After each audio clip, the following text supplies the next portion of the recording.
there, they can all, what we call, listen to me and ask question. I mean, later on, there is a provision for asking questions and all, Professor. And Yes, what sir. is my bottom line, Sina? Sir, we will go by the Indian time. So, Yeah, no, tell me the Indian time. Otherwise, I'll be yes. thoroughly confused. Yeah. So I'll request Dr. Ravindran to speak till 3:15 Indian time. 1-5 or 5-0? 3:15, sir. Ah, that's very, very, very, very bad. Okay. Anyway, I mean, I will try to control myself. I mean, Yeah. when I see people, I don't feel like stopping. You see, professors, when they get a podium and a mic, they go. I mean, they don't give a damn to what happens to people sitting there. You see, so I don't mind. I will not again request you. Please open your cameras. Please open your cameras, like the class teacher doing. I mean, if you open the cameras, I can look at your smart faces also, like you are looking at mine. Otherwise, no harm. And also, I will know when to stop. When to stop if I see your faces. Okay, friends. Because of the time, shall we come to the point very fast? And this is not a training program. This is only an orientation. When I say an orientation, that please understand, you may not get answers to many questions. I mean, it will be almost food for thought. Oh my God, I have not thought in this direction. Maybe I will go back and start reading. That's the whole idea. And basically, leaders, why we cannot afford to address all the educators at the teacher level, I mean the educator level. That's why probably we are making this program basically for principals, and maybe others are welcome. If they are not already principals, they will become principals. Anyway, that is what has happened always. So coming back to the point, see, when the topic is aggression in school children and causes, prevention, blah, blah, blah. That is what I was reading. Let me tell you one thing. The idea of today's program is not to protect you from school children. I hope you understand. The idea is, I mean, how you can be protected from their aggression. That is not the idea. The idea is what I would rather say, like a psychologist that I am. This will not be a teacher-centered approach to, I mean, what we call aggression. I hope you understand. What's a teacher-centered approach? A teacher-centered approach is, oh, this child is behaving like this. What will happen to my class? What if he will attack myself? Or what will happen to the other child if he hits him? No. Today, it will be a child-centered approach to aggression. Are you getting what I'm trying to say? When, I mean, Simon is aggressive, the first thought coming to your teacher's mind should not be, how should I protect my class? Before that, she should feel, oh my God, what has happened to Simon? Why is he behaving the way he is behaving? Is there anything I can do to help Simon?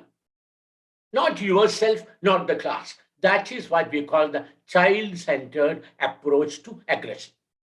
And there's a big advantage, friends. When you are centered on the child, in the mind of your teachers, first reaction will not be frustration and anger. First reaction will be compassion. Oh my God, Simon is behaving like this. With this behavior, what will happen to him when he grow up? Will he be able to complete his education? Will he be? Then you do not yourself become a frustrated and angry individual. Then the way you deal with that problem will be like a professional. You will not take it personally. Your teacher will not take it personally, but she will take it professionally. Oh, had I been a specialist, what would I have done? What I would have done? Your face will not become red. Your face will be calm because it is compassion that is shown there. So first thing I wanted to tell you, it is not a school-centered, teacher-centered, adult-centered approach to aggression. It's the child-centered approach, what I am talking about. Clear, friends? And another thing, you see, let me very frankly tell you, now the aggression children are showing. Why I say now? Had I been talking to you in the year 1919, I would have spoken something else. But today, while I'm talking to you, I am for the child. I am for the child because I tell principals, I tell educators, give the child the benefit of doubt. Give the child the benefit of doubt. People are talking about corona, this happened, that happened, but nobody is talking about what is going to happen to these poor children who have been cooped up in their homes for 2 years. I don't know whether you have listened to the WHO, World Health Organization, or not. If you haven't, listen from me. There is another catastrophe coming. That is the mental health catastrophe. That is what is going to happen.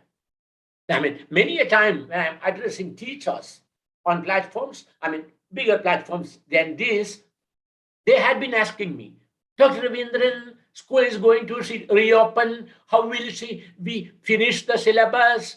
How the online examination to offline examination, what we will do? They are frustrated about their online, offline. Forget about it. Forget about it. Can you, while walking on the veranda, say hello to a child? Can you look at that child sitting in a corner and not creating any problem? Can you go to him and ask, everything fine? Can you listen to a child for 2 minutes? That's all I will expect from you, teachers. I don't want you to complete syllabus. I don't want you to prepare them now for the international baccalaureate or whatever examinations and competition they are writing. No, that will come. That will come. This is the time we will. That's why I said, give the child the benefit of doubt now. Parents are complaining to me. I hope one thing, Sina, probably you didn't tell me about me to them is I am not only a speaker, a professor, I'm a specialist. I'm a specialist. I'm not like a professor of surgery who have given up surgery. I still do surgery. I still meet people and ask me. Parents tell me, Dr. Ravindran, the child has started answering back. Dr. Ravindran, they are addicted to, mobile. They are not even differentiating between addiction and a habit. They are not even able to do that. And always after the child. Can you think from the child's point of view? Otherwise, all our efforts will be in vain. So do not worry about the syllabus completion. Do not worry about the examination he may or may not. I hope you know. Learning is dependent on emotions. The first thing you will have to do is to create an atmosphere of learning. Can you do that? An aggressive child cannot be, concentrating on studies. A child who is hopeless, the parents telling the children, the world is going to end. I don't want to talk about the present situation because they say it is live on something. I have to be politically correct. So please be careful. When we are making a comment about a child, I tell you, don't take whatever I am saying with a pinch of salt. Pinch of salt. A child who is aggressive, answering back, irritated, shouting, can be suffering from depression also. Are you getting what I'm trying to say? And here we are worried about why his behavior has changed. He is not the same boy he used to be. Come on. Have you taught this young adolescent who is acting out, who is answering back, who is, blasting? Is it signs of depression? Because in adolescent and children, depression will come in a masked form. We can only see the aggression. That is a tip of the iceberg. It is not the full thing that we are saying. So friends, with this beginning, whenever you see a child being aggressive, please give the child the benefit of doubt. Don't become yourself frustrated and aggressive. Let us be child-centered in our thoughts, in our behaviors. Then your teachers will be comfortable, calm, and they will be able to deal with aggression. A frustrated teacher is not a good candidate for dealing with aggression. She will further pour, petrol on that fire which is already happening. Am I making sense to you?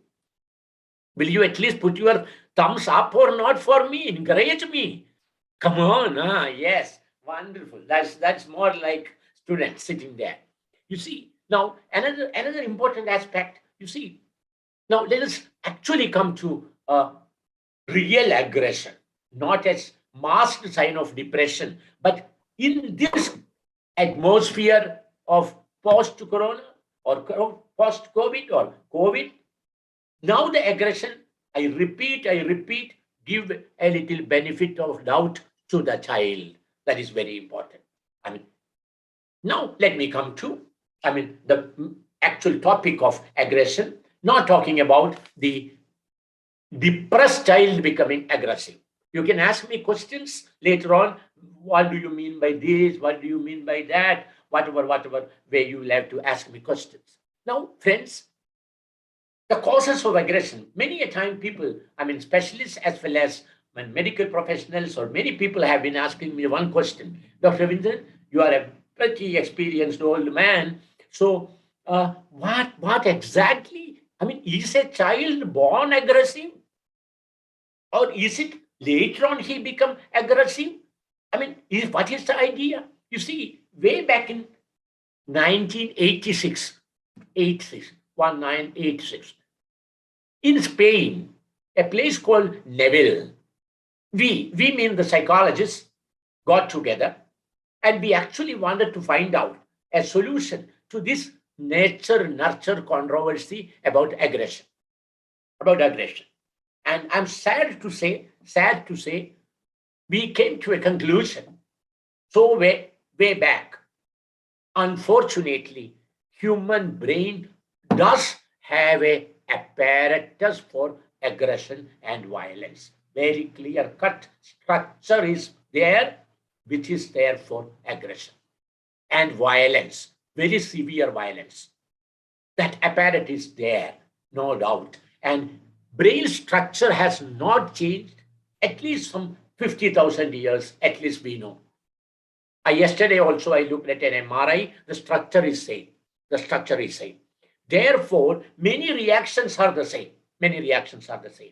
So we have found, yes, human brain has a natural given apparatus and a condition for aggression and violence. I do hope you understand the difference between aggression and violence. Violence is aggression in action. And always there is an element of physical in it, whether it is an injury to a person or destroying property.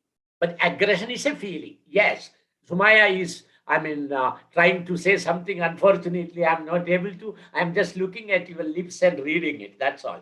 These people have gagged you. I'm so sorry. Keshav, one of these meetings, can't you open the? You are scared they will abuse me or something like that? No, they will not. Okay, wonderful. You see, okay. So this is, at least I'm very happy that they are nodding their heads and giving me some encouragement. And also, so we do know there is an apparatus. And the good news is you are there. You are there in the sense only because a child is born with an apparatus for aggression and violence, she or he need not become. What will prevent? Early childhood experiences. Especially, don't get worried, before the age of 6, what all you did? Before the age of 10, 11, what all you did or you did not do? Whether this apparatus will become active or not will depend on what you did or you did not do. I'll tell you an example. before 6, let us not blame the school. Let us blame the parents and be happy about it. Let us blame the parents. You see, a parent who did not teach a child delay in gratification. I hope you understand the terms. I mean, professor, they are all, I mean, highly educated people. A delay in gratification means, I mean, put in simple words, a child is asking for something, asking for something. And some parents have this habit of, before asking, oh, yeah, take, Petra, I love you, take. Showing love by giving things whenever the child even makes a small request, or even if he's not making. I know parents buying toys every day for the child. They are paving a way for a child going to have behavior problems and especially aggression, because frustration and aggression is very connected. Are you getting what I'm trying to say? So what will happen if a parent did not teach the child impulse control? When a child, I mean, asks for tongue, I mean, I hope some of you are at least parents. Why, Keshav, why are they all looking very young people? Principals abroad are very young people, is it? Okay, anyway, I mean, some of you may be having a child or two. When a child is asking for something, I have always told this formula to the parents. Now, today I am telling you in your principal's address to the parents, blame it on Dr. Ravindran and tell them. There should be 3 ways of handling it. Number 1, give, but give happily. Not like, oh, every time you will ask something or that. No, don't do that. When giving, give happily. But teach the child delay in gratification. How? The child is asking for something. Tell him, not now, in the evening, not today, Sunday, not Sunday, next month, not in 2022, but 2023, January. Can you do that? As a parent, you have done a great service to human being, a child. That child will not pour acid when the girlfriend says no. He will not jump out of the window when he doesn't get admission into Ivy League colleges. Ivy League colleges. If not Ivy League, some other league. I will get into something else because he has learned how to tolerate frustration. Tolerate frustration. So, had they been teaching the children, so that is why principals, I'm thinking, I'm mostly talking to principals. Please, your school should be a place where parents are educated side by side by the children. Otherwise, whatever you do, all your efforts will be washed out because you alone cannot do anything. Alone cannot do anything. Are you getting what I'm trying to say, friends? So, this is what you call a child, how all a child can. And very innocuous, innocent looking things can be a reason for aggression.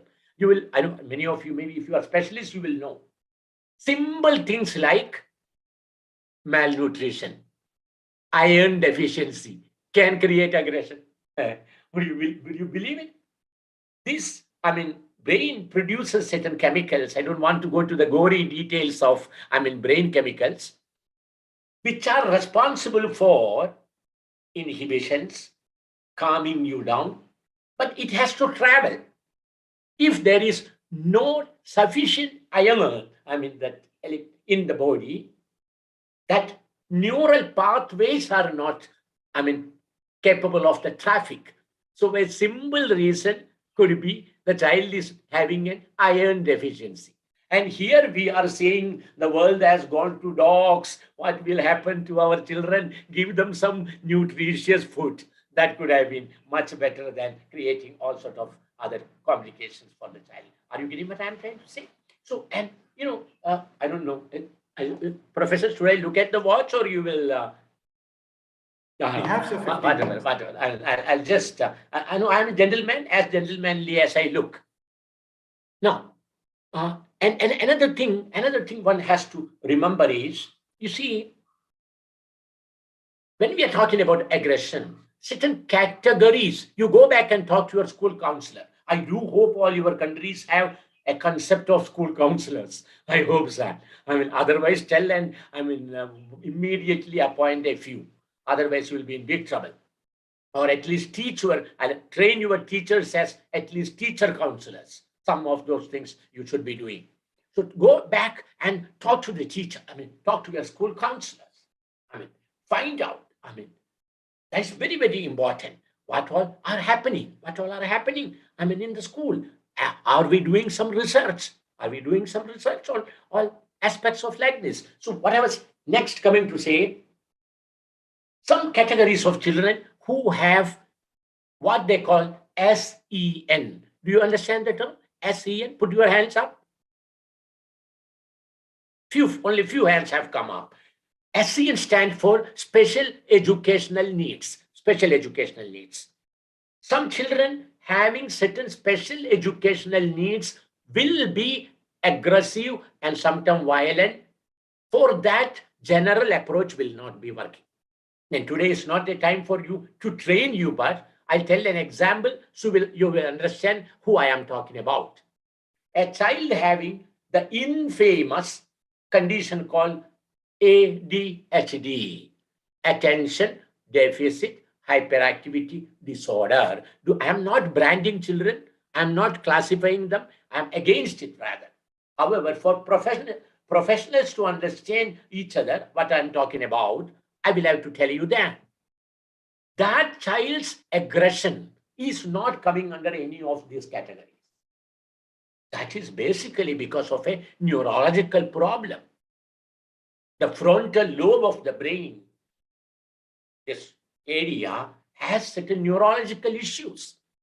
Sometimes genetic, sometimes prenatal, postnatal, many reasons are there. Or children having what they call the infamous ASD, what they call autism spectrum disorders. They may have different kind of an aggression. I am not talking about them.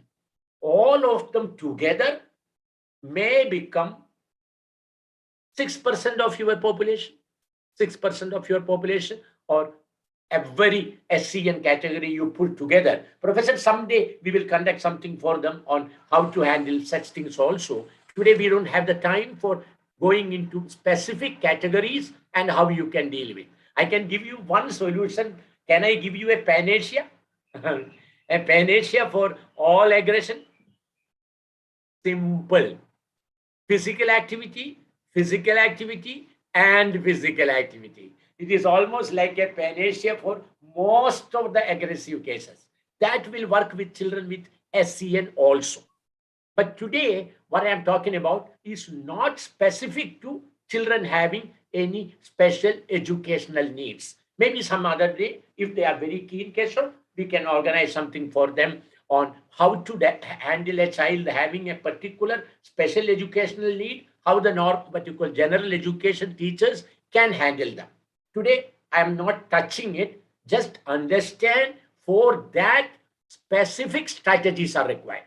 Are you getting what I am trying to say? So let us now come to the so-called normal children. Why I am saying so-called? I am saying so-called. We are very against calling children normal. very, very, very against calling children normal. Because when you say Raghav, when compared to normal children, what is the connotation? What is the connotation? Raghav is not normal. When we say Stephen, when compared to normal children, which means you are indirectly saying Stephen is not a normal child. So we have stopped calling children normal. Instead what we say, I hope you know, you are, educated people, we call them otherwise typically developing children. Otherwise typically developing children. And at least from today onwards, if some of you are in the habit of using the term normal, stop using it. There is nothing called a normal child and not normal child. You can maximum call a child is typically developing, the other child is not typically developing. So next, what I am going to tell you is about a typically developing children. More than 90% of children in your classrooms are, by statistics, typically developing. Are they not aggressive? Are they not violent? I mean, so what is the reason? What is the reason? One major reason, what we have found out, is modeling. What is modeling? Not that modeling, not that modeling. What I am talking about? Copying. Social learning. Social learning. There have been many experiments which I don't want to bore you with, because of which children are learning. So, what is the suggestion? While children are watching, TVs, internet, totally unmonitored, unsupervised watching should be controlled. I'm not saying this lockdown days children will watch a little more video, a little more internet, little more screen time. I'm absolutely okay. Heavens are not going to fall. However, what are they watching? Are there adults with them? Are there somebody to give an interpretation? Otherwise, what they will jump to a conclusion, that is normal. That is normal. And they will model. And parents glorifying aggression is another dangerous thing. Oh my God, I don't know whether your part of the world, how it happens. In the part of the world I am living in, you see, here the parents will tell their children, don't come back beaten up. Okay, you beat up and come back, then I will manage. I know the president and the governor of the school. I will manage it. Just imagine 2,000 children, parents are telling them to do this. What will happen to the school and this? So glorifying aggression is another thing what we have seen. And I'll just look at the watch. Okay. Now, another, sorry to say, it will look like a blame on you. Blame on you. Next, what I am going to say. The schools not having consistent behavior policy in the school. Do you have I am not talking about your discipline committees, not about that. What punishment to be given, what not to give even. No, I'm not talking about that. Do you have a behavior policy in the school for the children and for the teachers? Not the code of conduct I'm talking about. I tell you a simple example, very simple example. I don't know what every particular country, how many countries are sitting there, Keshwan?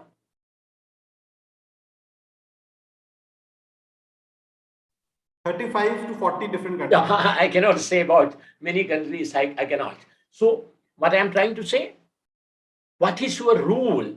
Does your newly joined teacher been briefed about it? Is there a proper induction program being conducted in your school? What do you mean by discipline? Have you talked about consistency? Consistency in the sense, I tell you a simple example. One teacher comes to the class, I'm talking about certain part of the world. There is a rule saying in the school, every child should stand up and wish the teacher. Stand up and wish the teacher. Good morning, ma'am. And they should be sitting down. There may be a debate about whether it is required, not required. I will not go into that. Maybe someday we will have a debate. If you have a rule in the school, then I will expect your teachers to be consistent about it. It cannot be Mr. Rodriguez is very particular about every child standing up and wishing. Whereas Mary says, okay, is that the sign of respect? However you want to say it, you can say it. Just learn my subject. Go on. I mean, that school will go to the rocks because there is no consistency in the school. So a consistent behavior policy for the children and teachers, if your school is not having aggression and other behavior, because we will have to help children. We will have to help children to control their, aggression, not by punitive methods. I don't know how many of your countries sitting there have this provision for, a big part of the world even today use in order to control aggression. What you call, 7K innings, 6K inning, or that kind of. Why we psychologists have been crying foul all these years and even now? Probably, temporarily, you will be able to control the child. Temporarily. But he will internalize that anger. He may not hit you back, but he will go and murder somebody else in, if not possible in your country, in another country. In another country. Are you getting what I'm trying to say? So, we are even against now for, in most of the part of the world, including the country where I am sitting, physical punishment, corporal punishment is banned. But we have allowed, educators to use consequences. I hope you understand the term, consequences. It is almost like a euphemism, for, punishment, whatever. So, a child does something wrong or doesn't do something right, you will be kept away from this. You will not be given that privilege. We psychologists have been allowing, educators to do that. Okay, go ahead. Don't hit the child. Don't insult the child. Don't emotionally torture the child. But okay, you can give consequences. But 2 years back, the data has come for last 25, 30 years data. And we are surprised now. A child who was in class 5 had been dealt with no physical punishment, nothing, but only given consequences. And he had improved, or looked he had improved. Now he is in class 9. He is again showing that behavior. So friends, neither those methods which you used to like, time immemorial, nor even consequences will be a solution for, controlling aggression. What will prevent? What will help? Only if a child is encouraged to reflect. Have you done anything, to make the child reflect on his action? Or have you not done?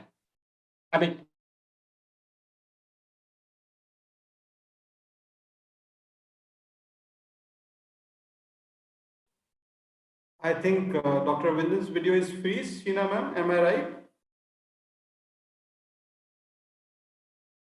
Yes, sir. Yeah. So I think let him join back and quickly we can just quickly rather reflect on what he was mentioning, which was with respect to in case of any aggressive behavior, any encounter as administrators, as educators we have. I think he was emphasizing on giving him a chance to reflect on his action, which at times we are not able to make a provision for.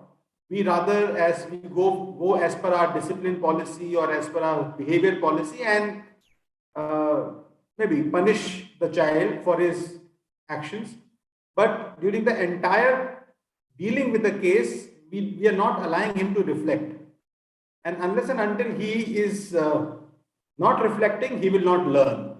So that is precisely the management technique which he was emphasizing on. And obviously there is a lot of evidence-based studies which kind of support. Professor, something went wrong. Sorry, sir. Yeah, I think the internet connection was lost. Probably mine only. I don't know. Were you all able to see each other? And yes, sir. Is it? Okay. My fault. Sorry. Cannot blame it on the, what you call, internet. Blame it on the internet. And friends, let me conclude because the time is also up for me to speak and whatever questions are there. What I said, I was about to conclude.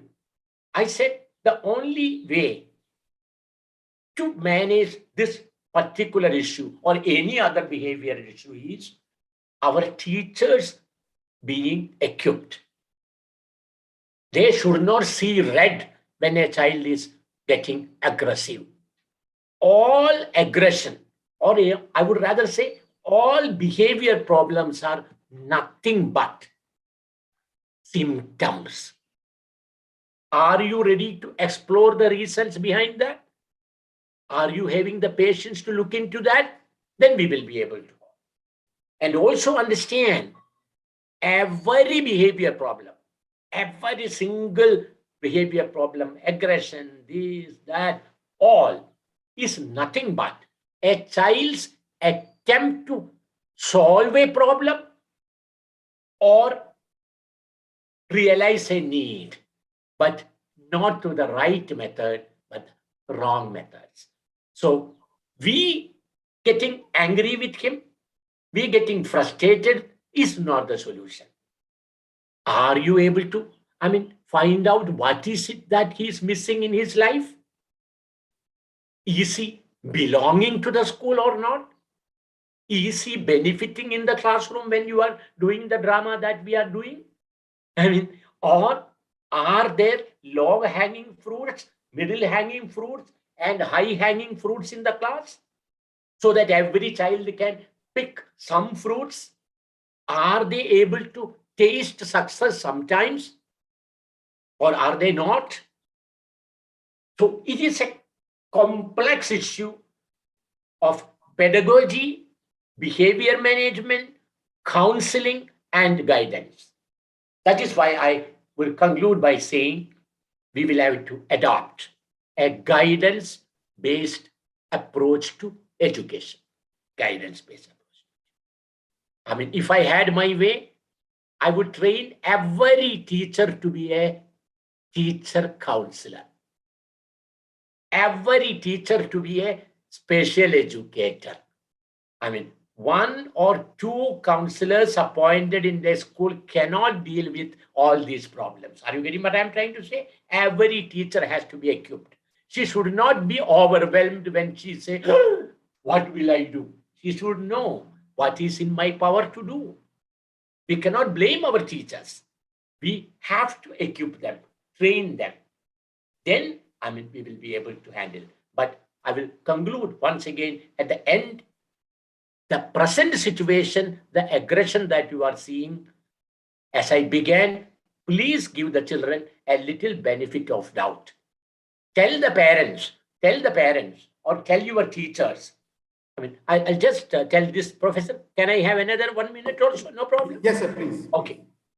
You see, if a parent is coming and telling you, my child is aggressive, my child is doing this, tell the parent every day, at least for 15 minutes, one parent at a time, sit with the child and have a general conversation. Why I say one parent at a time? There is a reason. If two parents at a time, the child will feel like it is an attack coming. If one parent at a child, listening to him, more listening, less talking. That is one solution. And second, every teacher in your school, they have to be at least a good listener to the children. A little empathy here, not frustration only. And let me blame it on me. Academics will happen.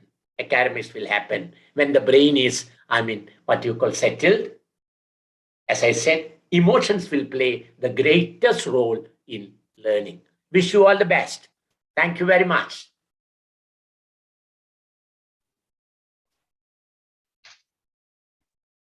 Thank you, sir.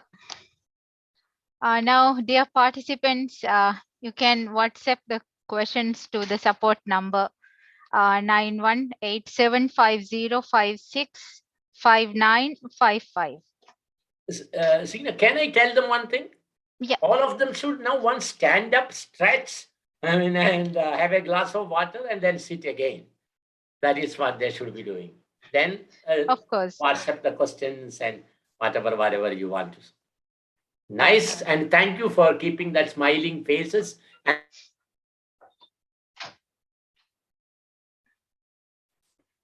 Again, I think there is a technical issues. Yeah, fine enough. I think, Sheena ma'am, we can now give, I think Dr. Ravindran needs a short break because he is speaking for last 40 minutes continuously. And in the meanwhile, we can just share some information about the host school. So Sheena ma'am can just play a video. Yes. about, Now I will share a so it video. will kind of fill in this. Yeah, please. Okay.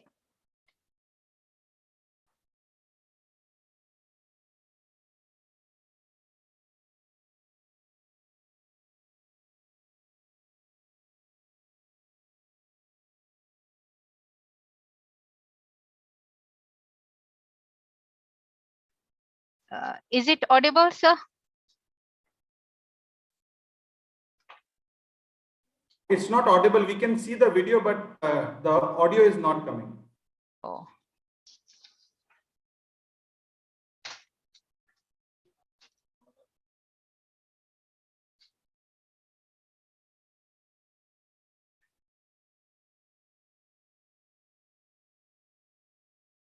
How about now, sir? Ma'am, it's same as before.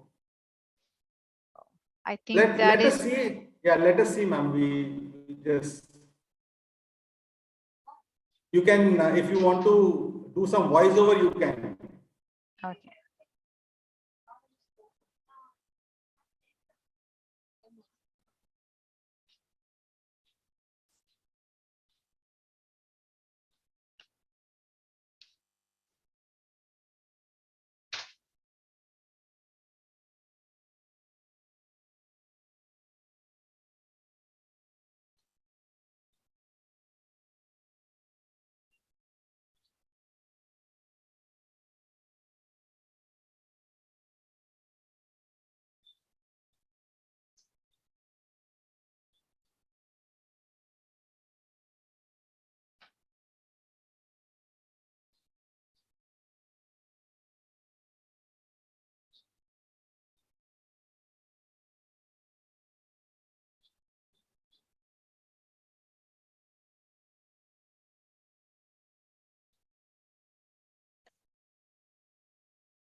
Thank you, Sheena ma'am. At least we got a glimpse of the whole school through your video, though we could not hear.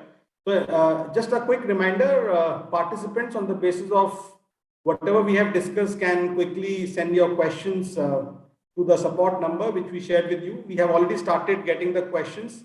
Our office will quickly filter that, and maybe we will start with our question and answer session a few minutes from now. And in the meanwhile, I'll quickly share with you a bit about ICTRC, the organization which has partnered with the host school to organize this program. So as you can see my screen, we are an academic institution. ICTRC is an academic institution working in the field of guidance and counseling for last 30 years. So, Sheena ma'am, is my screen visible? Yes. Yeah. It's visible.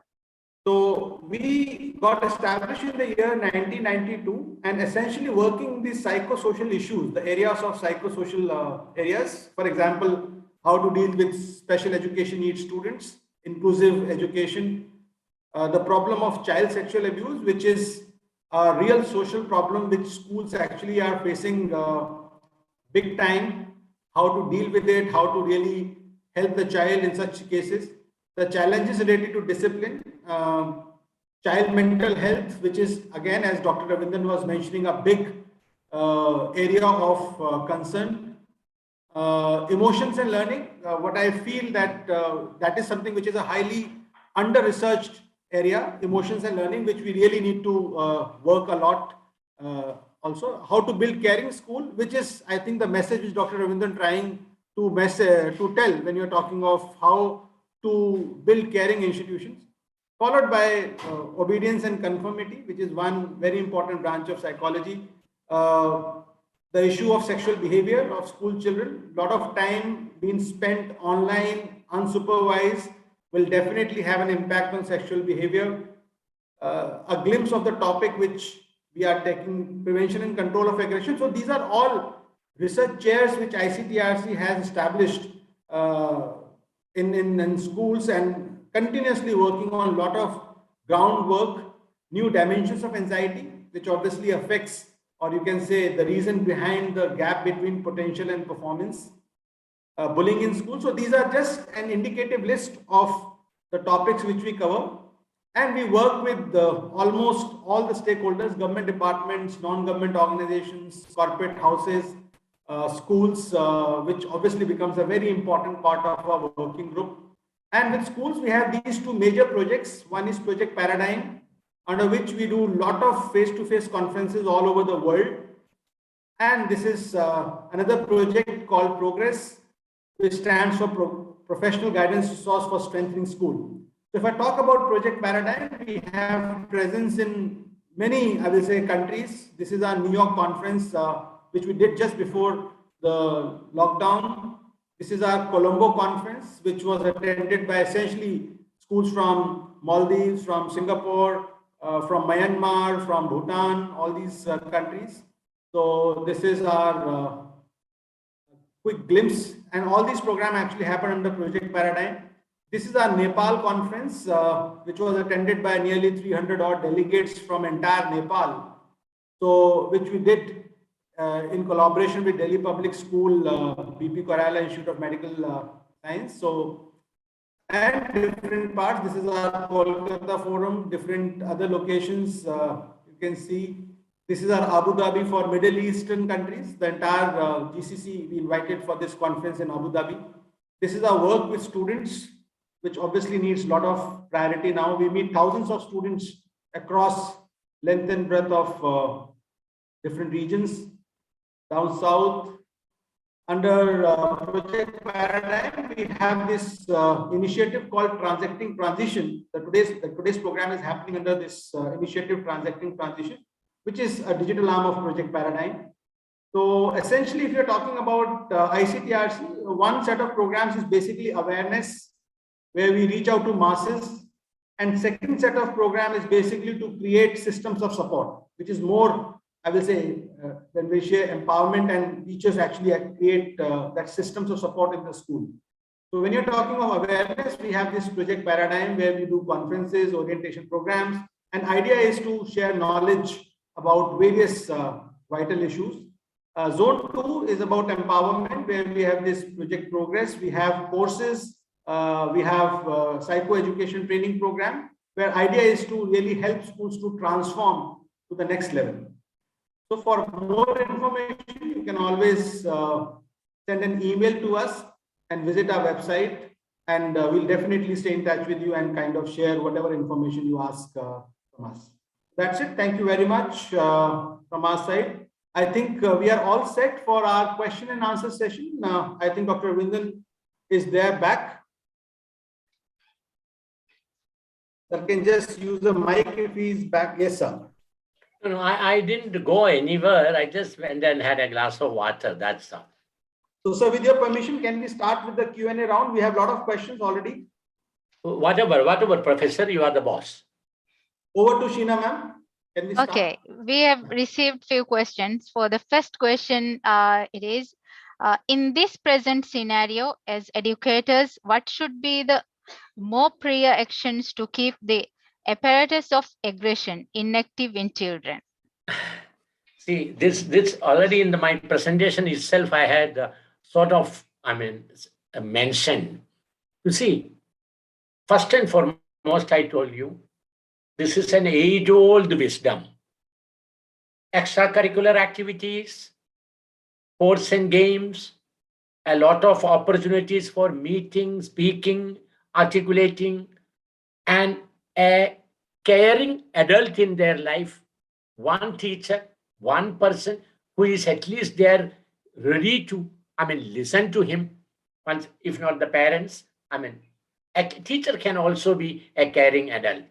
A mother, sister can also be a caring adult. So having a caring adult in their life, and the moment possible, I hope you must have listened to specialists saying the schools are the last place to be closed and the first to open. First to open. So whenever you get the first opportunity to open your schools, do that. Do that. And that should be the last you see.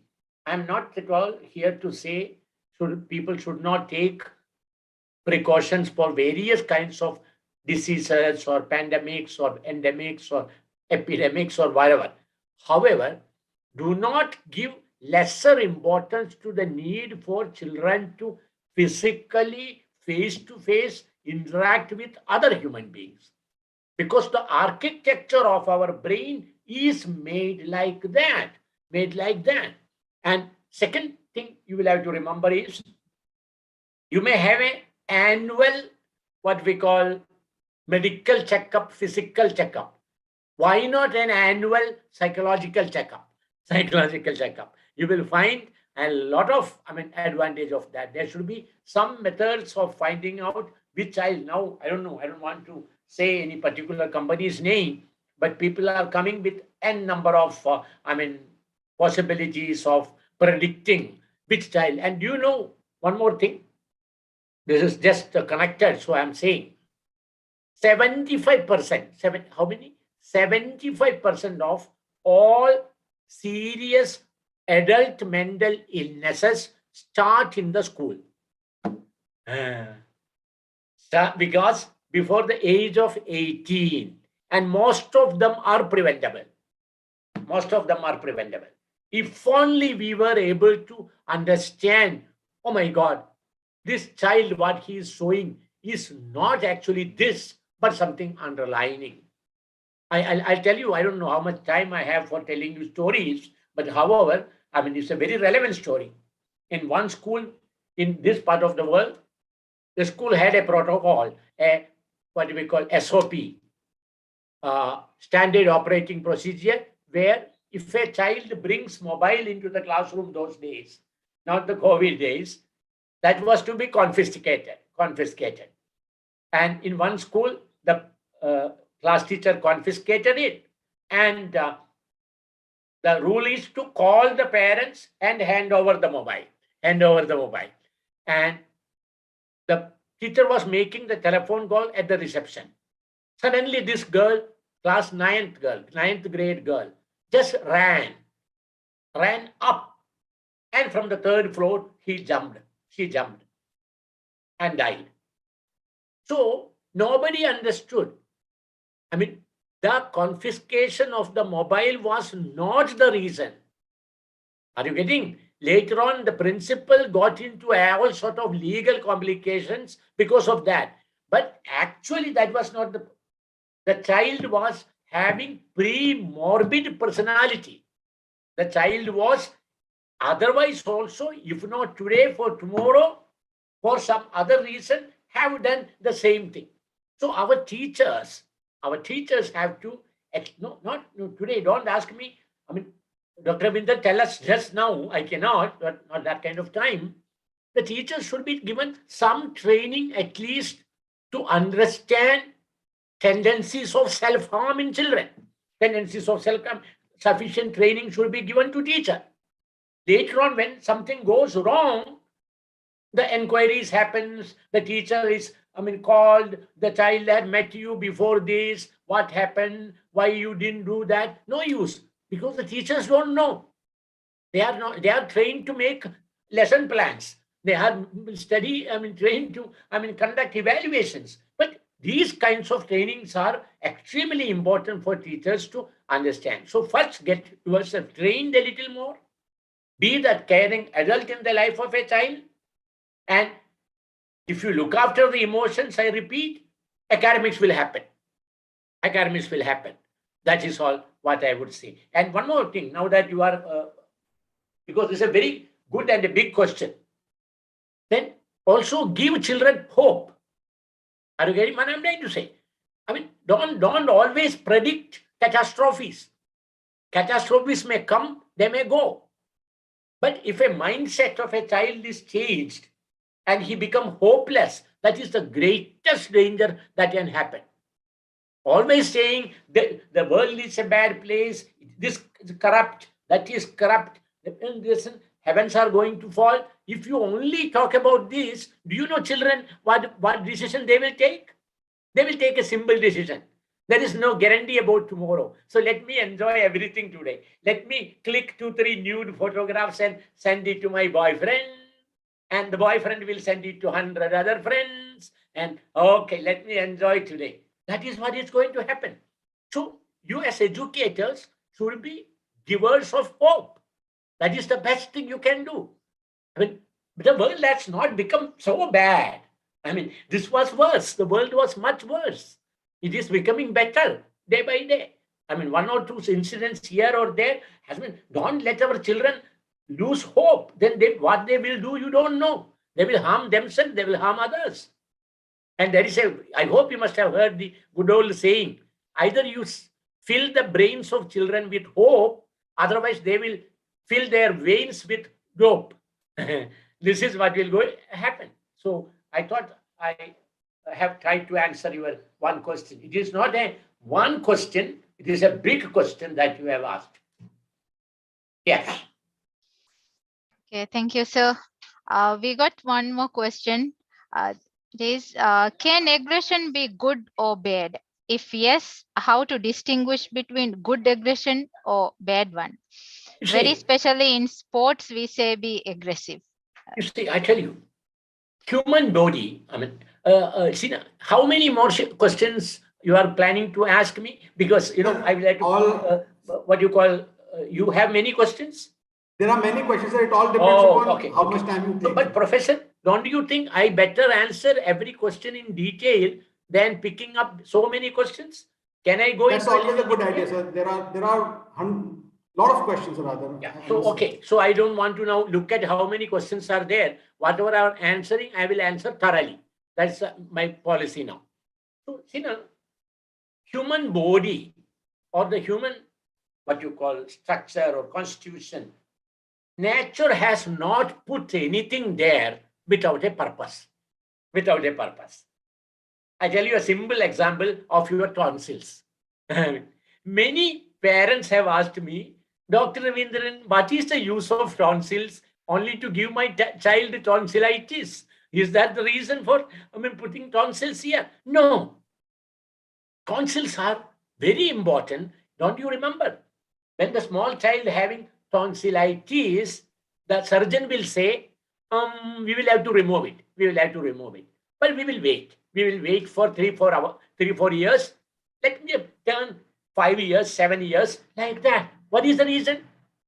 Small children will pick up things and put in their mouth indiscriminately.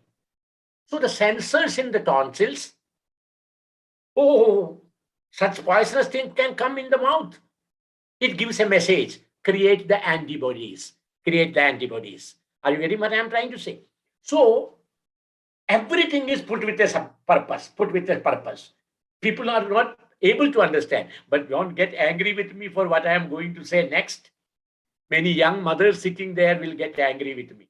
But nowadays, the young mothers I am seeing, they will not put their children on the floor at all. They will first of all clean it with Dettol, then Lysol, then Johnson's baby powder, and then only place their, precious thing on the floor.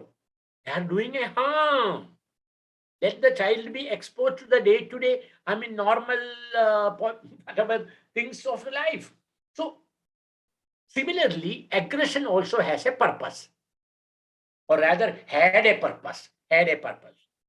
What was the purpose? It was survival. It was the survival. The good old fight or flight reaction. In a jungle, when our ancestors were there, if a wild dog comes from this side, you require aggression and violence to deal with it. Otherwise, you cannot very calmly pick up a stone and come here, dog, I will kill you. You cannot do that. That is not possible. So there was a purpose.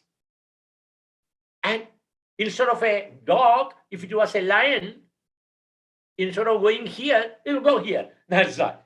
The flight reaction. But unfortunately, in a civilized world, there is no place for aggression. Are you getting what I'm trying to say? So What is our effort? You as educators, we as psychologists. I hope you know psychologists have a lot of say in education. I hope you understand. I mean, you begin with Pavlov to Skinner to Thorndike to Piaget to X, said. I mean, the field of education has always been controlled by psychologists.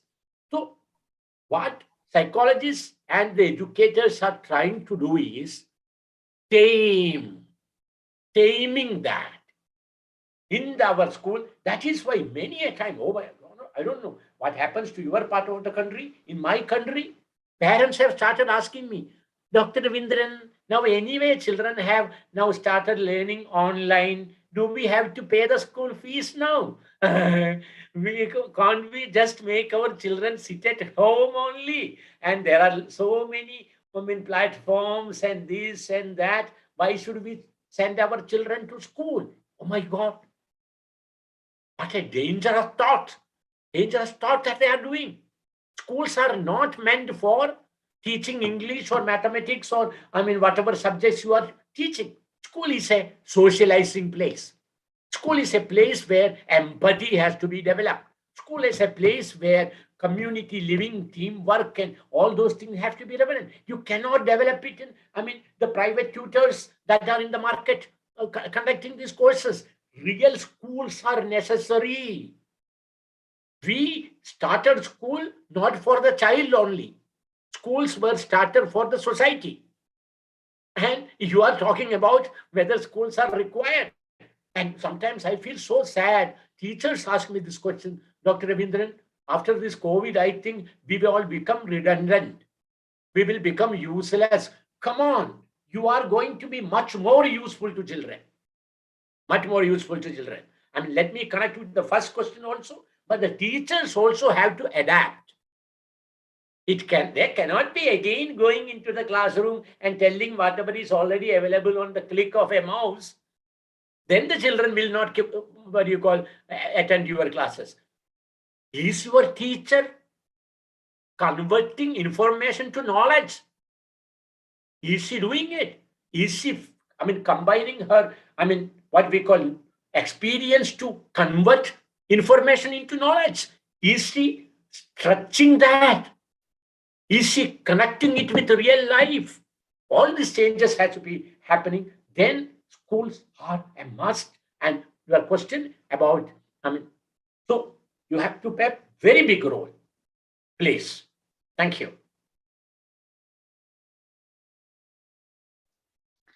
So let me conclude one more thing. So nothing like a good aggression. Nothing like a good aggression. Aggression will, as a feeling level, feelings are never wrong. Are you getting what I'm trying to say? If you remember, anger also, is connected with aggression. You remember what Aristotle said? Aristotle said, anger is not a bad thing. But however, you should know when to get angry, with whom, and up to what degree. Then anger is not a bad idea. Similar is aggression also. It itself was not you may require aggression, for example, for sports. Are you getting what I mean to say? Certain situations you will require that, but it is not destructive aggression. Are you getting what I'm trying to say? It is, you may be wanting to punch a, that's all constructive. That's all. Thank you. Thank you, sir. We will move on to the next question. What are the methods to screening the behavior of children? Are any list of aggressive behaviors and recommended intervention models for them? See, for this I cannot be just saying on a public platform.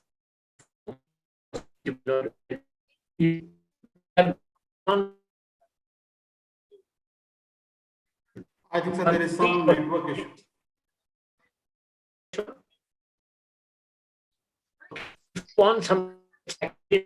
If you want something to look for, what are the signs and symptoms? What all? Because if I simply say something like that on a public platform like this, there is a fear of people mistaking it and miscalculating it. So therefore, I don't want to do that. You can write to ICTRC office. They will be too happy to, suggest what kind of checklist, what kind of scales, all things can be used for. I mean, that is not a public, because it's not a training program. That's why. Yes. So the next question is, I think, related to, there was a network issue. So the participant has asked, teachers should be given training regarding which topic rather than how to teach in the class or to prepare You lessons. see, and this is again a very big question. You see, no teacher training program. I'm so sad to see no teacher training programs. I won't say not at all, but at least 90% of teacher training programs are not having any what we call provision for actually training teachers on how to manage behavior, how to manage aggression, how to discipline. So only in service teachers have to attend. I mean, this is just a rule of thumb. We generally recommend, I don't know if your schools have doing more, at least 7 full days of training, 7 full days of training every teacher should undergo every year about what is happening in the world of education. Out of the 7, some of them should be not connected directly with pedagogy. Not only how to teach mathematics, how to prepare better questions, not like that. Behavioral skills training has to be there for teachers. Are you getting what I'm trying to say? 1 minute.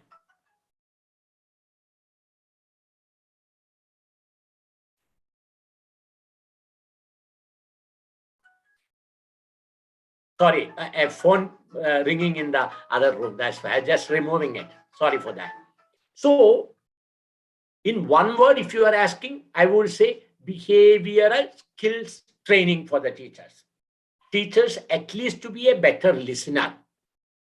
Teachers at least to be able to understand the signs and symptoms of some coming mental health issues. I mean, teachers to be capable of at least understanding after having a 20, 50 minutes talked with a child, oh my God, will he be going to attempt any kind of self-harm? At least to doubt it, at least to doubt it. And also topics like very blatant, I mean, very essential topics like what is the role of a teacher in the situation of a child sexual abuse. I'm not talking about only the legal aspects, how a teacher can prevent it, how to educate children so that they will not. So those kinds of areas. And also at least some training for teachers wherein they have a working knowledge of special education. Working knowledge of, they should not be looking like, what is learning disability? What is autism spectrum disorder? No, they should be at least understanding this is this, my role is this, I cannot go beyond this, I will require when to refer, when she should not handle it herself. No, my role is now here only. Beyond that, whom to refer? Do I refer to a psychiatrist? Do I refer to a clinical psychologist? What? Or should I simply refer to a special educator or a counseling psychologist? All these aspects now the present day teachers should have some training. Otherwise, only subject knowledge is. And one more area I will present. I can tell you 100 areas. You may get baffled. I mean, and also teachers should be having some training on career guidance also. Dr. Ravindran, what do you mean? I mean, we are not able to complete syllabus only.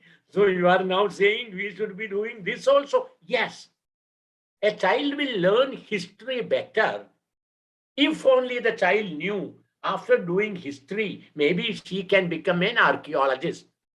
Maybe she can become Egyptologist. So a teacher should at least be having some training about careers, at least connected with her own field. Then the teacher will become a little more relevant and useful to the children. So I have mentioned many areas. Don't get overwhelmed. I mean, but it's not in one particular year. but slowly but surely. Then teacher may ask, Acha, Dr. Ravindran, then who will teach? We are doing all this, then who will teach? The days are now gone. Children will be learning. You will not be teaching. Are you getting the difference?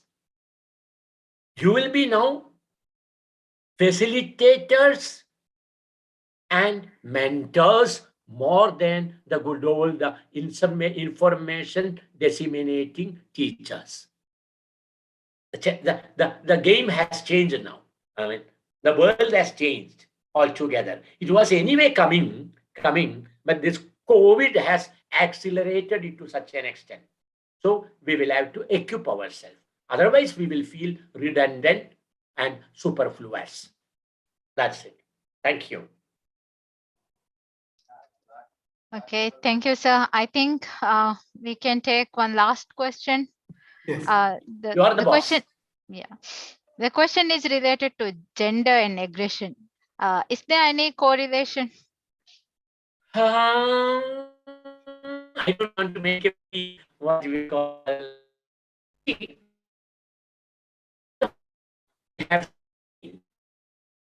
equations are changing. All the equations are changing, but the male hormone do have little element of violence and aggression more than the female hormones. That being said, everything else is learned. I told you. So you cannot say boys will be more aggressive. The nature of aggression in girls and boys may be different. I'll tell you a simple example, then you will understand what is it. Take the case of a example of aggression. Bullying is a kind of aggression. Okay, bullying.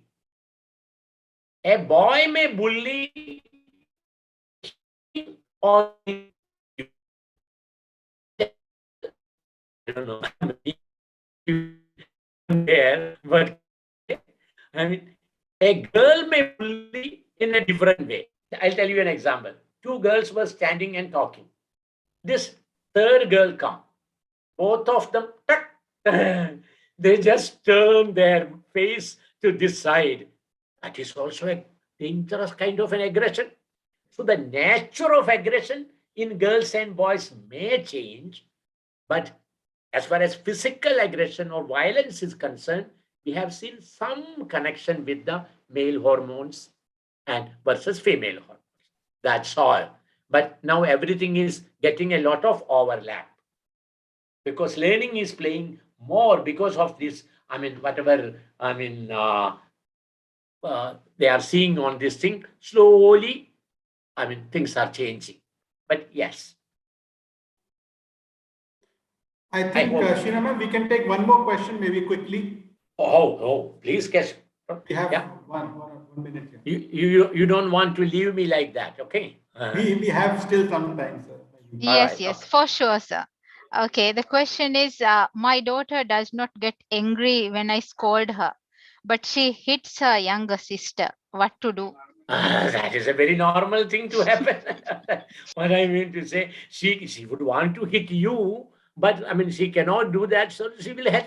See, this is the good old psychologists will say this is a defense mechanism. But what do you call a defense mechanism in the sense? It is a displacement happening. So what, if it is a mother's question, so what, I will tell you a little more about it then. If it is a issue between siblings, the first thing a parent has to actually understand is the best policy is least intervention. Are you getting what I'm trying to say? The siblings are supposed to fight. They will fight. So the more a mother will intervene, the more the fight will be. You must have noticed children fight when the parents are at home more than when they are, alone without the parents. So which means parents can sometimes, precipitate aggression in children. That is, they blame it on the other child. Because of that, this mother is. So if you have seen that, that is a very good sign of sibling rivalry becoming worse. So parents should keep a little away and be a little careful about. I mean, when you praise one child, at least write it down somewhere, and in the same day, at least praise the other one for something else. That is very important. That's it. That is what I said, internalized anger. When you have seen it, you should stop. That's it. Yeah. That's it. Okay. Yeah, we'll just close now, sir. Okay. Thank you so much, sir. Thank you all. Wish you all. I mean, thank you very much for sitting through. And also, I mean, most of you are even now smiling. I mean, thank you very much for that. And I take it as an encouragement. Wish you all the very best. And don't get overwhelmed. Don't get over anxious about this present situation. After the children coming back to school, at least give them 15 to 20 days for readjustment. They will adapt. Okay. Don't be in a hurry. Don't be in a hurry. Don't be in a hurry. That's all. I mean, everything is going to be fine. But obviously, keep your eyes and ears open for serious signs and symptoms and take the necessary, steps. All the best. Okay. Thank you, sir. Now I request all the participants to fill the feedback form using the link shared in the chat. Okay. Now I invite Professor Keshav Singh to propose vote of thanks on behalf of ICTRC.